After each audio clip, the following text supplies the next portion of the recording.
तुझा जन्म रडण्यासाठी नाही, हसण्यासाठी झाला आहे. तुझा जन्म हरण्यासाठी नाही, जिंकण्यासाठी झाला आहे. मन मजबूत कर, संघर्षाशी एकदा नाही, पुन्हा पुन्हा लढ.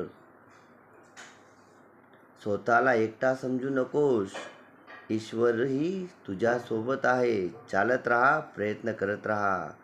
सोशल मीडियाचा जपून वापर कर. कुटुंबाला पुढे आणण्यासाठी प्रयत्न कर, हार मानू नकोस. चांगले दिवस येण्याची वाट पाहू नकोस. ज्या परिस्थितीत आहेस त्याच परिस्थितीत तयारी कर. ज्या परिस्थितीत आहेस त्याच परिस्थितीत तयारी कर. थांबू नकोस, तू एके दिवशी नक्की जिंकशील. तुझी स्पर्धा इतरांशी नाही, स्वतःशी आहे. हे कायम लक्षात ठेव.